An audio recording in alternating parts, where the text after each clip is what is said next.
Donald Trump said he was casting aside the failed strategies of the past, as he upended 70 years of U.S. foreign policy and forged ahead with his controversial decision to recognize Jerusalem as the capital of Israel.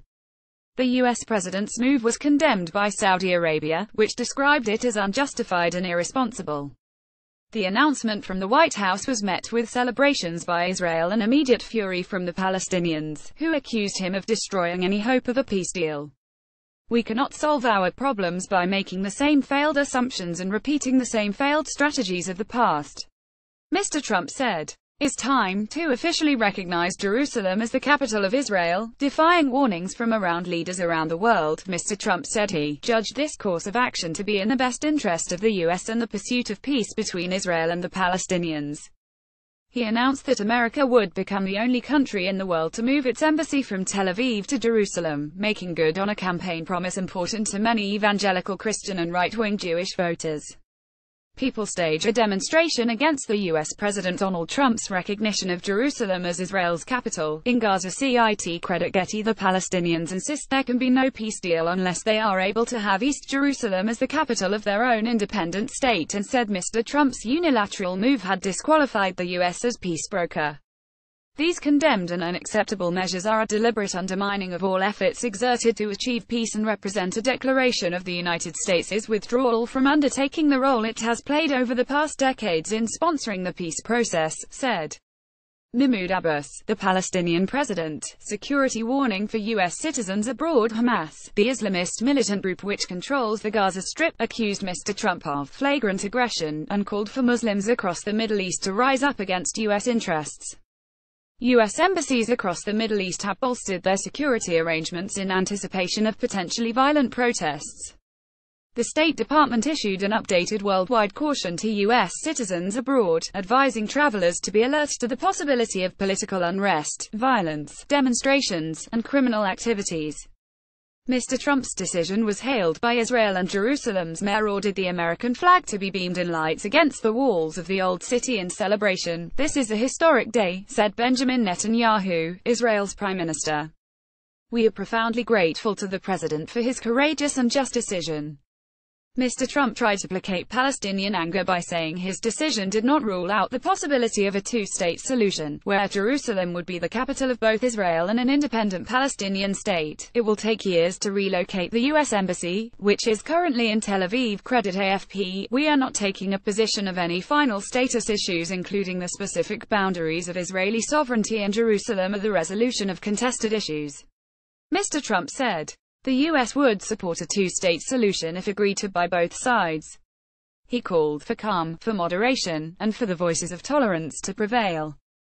"Move is a stab in the back." Mr. Trump's speech left little solace for Palestinians, as it did not firmly commit to the idea of an independent Palestine, nor make any mention of their major concerns like the construction of Israeli settlements in the occupied West Bank. U.S. President Donald J. Trump shakes hands with Palestinian President Mahmoud Abbas in May. Credit EPA. The status of Jerusalem is one of the most sensitive issues in the Israeli-Palestinian conflict, and Palestinian leaders insist there is no hope for a peace agreement unless they are able to set up to their own capital in East Jerusalem. Israel claims the entire city as its eternal and undivided capital. Hussam Zomlo, the Palestinians' chief delegate to Washington, said recognizing Jerusalem as the capital of Israel was a stab in the back. Mr. Trump says he is delivering where previous presidents have failed. With Mike Pence, the U.S. vice president, standing by his side, Mr. Trump reminded American voters that both Bill Clinton and George W. Bush had promised to move the U.S. embassy to Jerusalem but had reneged once in office. They failed to deliver. "Today, I am delivering," he said. Saudi Arabia leads global condemnation. Saudi Arabia slammed Mrs. Trump's decision to recognize Jerusalem as Israel's capital, calling the move irresponsible, state media reported, citing the royal court. The kingdom expresses great regret over the U.S. president's decision to recognize Jerusalem as the capital of Israel. The kingdom has already warned of the serious consequences of such an unjustified and irresponsible move, the royal court was quoted as saying. Theresa May said the UK disagrees with Mr. Trump's decision. "We believe it is unhelpful in terms of prospects for peace in the region," she said. "The British embassy to Israel is based in Tel Aviv and we have no plans to move it." Justin Welby, the Archbishop of Canterbury, tweeted a letter from heads of churches in Jerusalem that warned his move would yield hatred, conflict, violence and suffering. The status quo of the city of Jerusalem is one of the few stable elements of hope for peace and reconciliation for Christians, Jews and Muslims in the Holy Lands. Pray for the peace of Jerusalem, the Archbishop said. The Pope earlier said he had deep concern about the situation in Jerusalem and urged Mr. Trump not to move ahead. I make a heartfelt appeal so that all commit themselves to respecting the status quo of the city, in conformity with the pertinent resolutions of the United Nations, he said. French President Emmanuel Macron said the decision was regrettable and called for calm across the region. This decision is a regrettable decision that France does not approve of and goes against international law and all the resolutions of the UN Security Council, he told reporters.